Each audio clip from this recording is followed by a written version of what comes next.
యోగా చాలా సులభమైన ప్రక్రియ. ఒక్కసారి గురువు దగ్గర నేర్చుకుంటే ఇంట్లోనే ప్రాక్టీస్ చేయవచ్చు. వయసుతో సంబంధం లేకుండా వారి అవసరాలకు అనుగుణంగా ఆసనాలు వేయవచ్చు. అన్నిటిలోకి సూర్య నమస్కారాలు పరిపూర్ణమైన యోగాసనాలుగా గుర్తింపు పొందాయి. ఈ ఆసనాలు ఎలా వేయాలి, కలిగే ప్రయోజనాలేంటనే అంశాలపై ప్రముఖ యోగా గురువు సుభద్ర చెబుతున్న మెళకువలు ఇప్పుడు చూద్దాం. యోగా సులభమైనదా కష్టమైనదా? సింపుల్ గా ఇంట్లోనే ఎలా చేసుకోవచ్చు? అత్యంత సులభంగా ప్రతి ఒక్కరు ఇంట్లోనే చేసుకోవచ్చు. దీనికి సమయం వృధా కాదు. అలానే మీరు పెద్దగా మనం ఎక్కువగా డబ్బుల్ని ఖర్చు పెట్టాల్సిన అవసరం లేదు. పెద్దగా ట్రైనర్ కూడా అవసరం లేదు.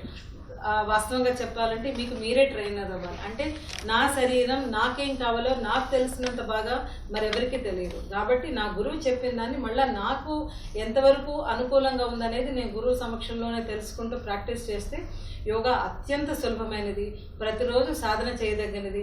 అది 10 నిమిషాల లేకపోతే 1 గంట అనేది మ్యాట్ మీద చేసే సాధన లేదా కుర్చీలో సాధనే కావచ్చు. కానీ యోగా అనేది 24 గంటల సాధన. ఏ విధంగా అనుకుంటున్నారు? యోగా అనేది ఒక ఫిలాసఫీగా మనం గుర్తు చేసుకుంటే, యోగా అనేది ఒక ప్రయాణం అనేది మనకు అర్థమైతే, ప్రతి పూట ప్రతి క్షణం కూడా నేను ఒక మెలకువతో ఉండాల్సి ఉంటుంది. ఆ మెలకువలో నాకు ఎప్పుడు వికారాలు వచ్చినా లేదంటే నాకు ఎప్పుడు చికాకులు కలిగినా నేను ఎందుకు ఇలా అవుతున్నాను, దీన్ని నేను ఎలా అధిగమించాలి, ఇదే యోగా. యోగా అందరూ చెయ్యొచ్చా లేదంటే ఏమైనా పరిమితులున్నాయా? యోగ సాధన అనేది 90 ఏళ్ల ముసలి వాళ్ళైనా చేయొచ్చు, 10-11 సంవత్సరాల బాలురైనా చేయొచ్చు. యోగా అత్యంత సులభమైన, వెరీ జెంటిల్, ప్రతి ఒక్కరూ చేసుకోగలిగిన ప్రాక్టీస్. కానీ మన అవసరాలు ఏంటి? ఈ రోజు నాకు నడుము నొప్పి ఉన్నది అనుకోండి, ముఖ్యంగా అప్పుడు నాకు నడుము నొప్పికి సంబంధించినటువంటి ఆసనాలు ఏం చేయాలనేది ఒక గురువు దగ్గర నేర్చుకుని చేయాల్సి ఉంటుంది. తర్వాత నా నడుము నొప్పి తగ్గిన తర్వాత మిగతా శరీరం మీద సాధన చేయాల్సి ఉంటుంది. అంతేగాని ఎవరైనా ప్రాక్టీస్ చేయొచ్చు. ప్రతి చిన్నపిల్లల దగ్గర నుంచి పెద్దవాళ్ళ వరకు ప్రాక్టీస్ చేయొచ్చు.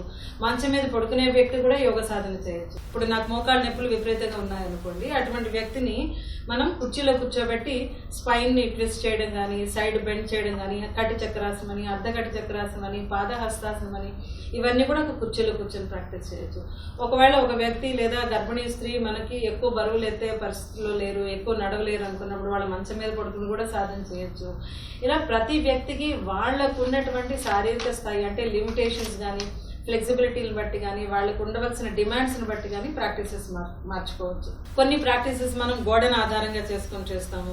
కుర్చీలో కూర్చొని చేసినట్టుగానే పడక కుర్చీలో పడుకొని ప్రాక్టీస్ చేయొచ్చు. 2-3 దిండ్లు సాధనగా పెట్టుకుని చేయొచ్చు. కొన్ని స్ట్రెచ్ బ్యాండ్స్ తోటి చాలా సులభంగానే నాకు చేతిలో ఉండేటువంటి కండరాలని పటిష్టం చేసుకోవచ్చు. నా స్థాయిని బట్టి కొన్ని డంబెల్స్ తీసుకొని చేయొచ్చు.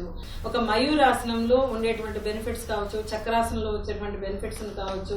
చాలా సులభంగా ఒక జిమ్ బాల్ పైన ఇలా పడుకున్న చక్రాసనం అవుతుంది. అంటే మన ప్రయత్నాన్ని దాన్ని తగ్గించగలుగుతూ బెనిఫిట్స్ చక్రాసనంలో తీసుకురావచ్చు. అలా ఒక చక్రాసన టేబుల్ అని ఉంటుంది, అంటే మేరు చక్రం అని అంటాం. దాని మీద పడుకుంటే మనకి స్పైన్ ని పూర్తిగా ఎక్స్టెన్షన్ చేసేటప్పుడు వచ్చేటువంటి బెనిఫిట్స్ అన్నీ వస్తాయి. అలానే 2 తాళ్లు కట్టామనుకోండి, ఒక గిటికి ఊసలకు కానీ సీలింగ్ కానీ నా షోల్డర్ను మొత్తం కూడా ఈజ్ చేయగలగచ్చు. అంటే ఆసనాలు కానీ ఏవైనా ప్రాక్టీస్లు అనేది నాకు ఏ అవసరం, నేను ఎక్కువ ఇబ్బంది పడకుండా నేను ఎలా చేయొచ్చు అనేది ప్రతి ఒక్కరికి డిజైన్ చేయొచ్చు. ఈ డిజైన్ చేయాలి అని అనుకుంటే మన మనసులో ఆసనం అంటే కేవలం మ్యాట్ మీదే ఉండాలి అనే భావన నుంచి బయటకు రాగలిగితే అత్యంత సులభంగా చేసుకోవచ్చు. ఒక గుడ్డని తీసుకొని చేయొచ్చు, చిన్న బాల్ని తీసుకొని చేయొచ్చు, చేతిలో ఒక గ్రిప్ను పట్టుకొని చేయొచ్చు. చిన్నపిల్లలకు యోగా అలవాటు చేస్తే కలిగే లాభాలేంటి? ఎలాంటి ఆసనాలతో మొదలు పెట్టాలి? బాల్యంలోనే యోగా వాళ్ళకి మొదలు పెట్టడం వల్ల వాళ్ళ దైనందిన కార్యక్రమంలో భాగమైపోవడం, పెద్ద వయసు వచ్చినా కూడా అది కొత్తగా నేర్చుకోవాల్సిన అవసరం లేకపోవడం, వాళ్ళకి యోగా వల్ల ముందు నుంచే అవగాహన ఎప్పుడైతే ఏర్పడుతుందో దానివల్ల ఫిట్నెస్ వస్తుందని వాళ్ళకి అర్థమవుతుంది. అలానే యోగా చేసేటప్పుడు ఎప్పుడు కూడా వాళ్ళ శరీరం మీద వాళ్ళ దృష్టి పెట్టాలి. వాళ్ళ శరీరం మీద వాళ్ళ దృష్టి పెట్టడం వల్ల వాళ్ళ ఎదుగుదల ఎలా ఉంది, వాళ్ళ శరీరంలో ఏమైనా నొప్పులు ఉన్నాయా అనేది ఒక అవేర్నెస్ అనేది బాగా డెవలప్ అవుతుంది. అందుకే చిన్నతనం నుంచి కూడా మనం యోగా స్టార్ట్ చేయొచ్చు అంటాం. అంటే ఆసనాలు లాంటివి అయితే 9-10 సంవత్సరాల తర్వాత, ప్రాణాయామం లాంటివి 12 సంవత్సరాల తర్వాత.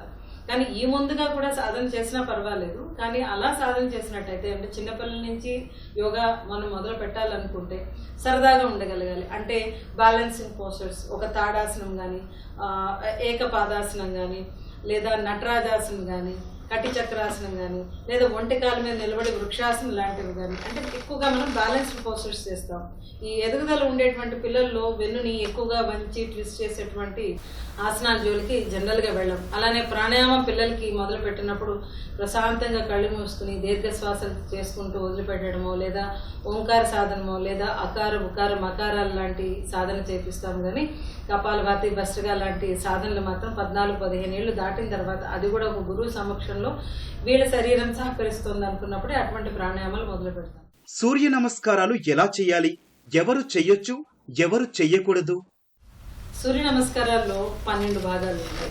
ఇందులో 12+12 కలిపితే అది ఒక రౌండ్ సూర్య నమస్కారాలు అంటాం.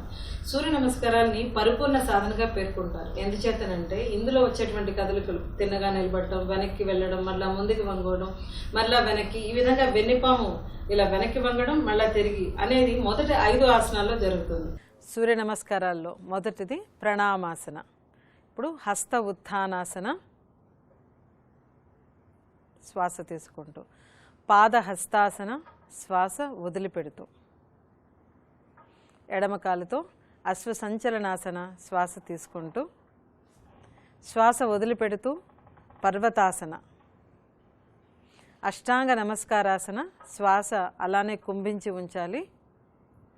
ఇప్పుడు శ్వాస తీసుకుంటూ భుజంగాసన, శ్వాస వదిలిపెడుతూ పర్వతాసన, కుడికాలు ముందుకు తీసుకొస్తూ శ్వాస తీసుకుంటూ అశ్వసంచలనాసన, పాదహస్తాసన, శ్వాస వదిలిపెడుతూ, హస్త ఉత్థానాసన, శ్వాస తీసుకుంటూ శ్వాస వదిలిపెడుతూ ప్రణామాసన. ఇప్పుడు 12 ఆసనాలు అయినాయి. మిగతా 12 కుడికాలతో మొదలు పెడతాం. ముందుగా హస్త ఉత్థానాసన, శ్వాస తీసుకుంటూ శ్వాస వదిలిపెడుతూ పాదహస్తాసన, కుడికాలు వెనక్కి తీసుకుని వెళ్తే శ్వాస తీసుకుంటూ అశ్వసంచలనాసన, పర్వతాసన, శ్వాస వదిలిపెడుతూ, అష్టాంగ నమస్కారాసన, శ్వాసని అలానే బయట కుంభించి ఉంచాలి.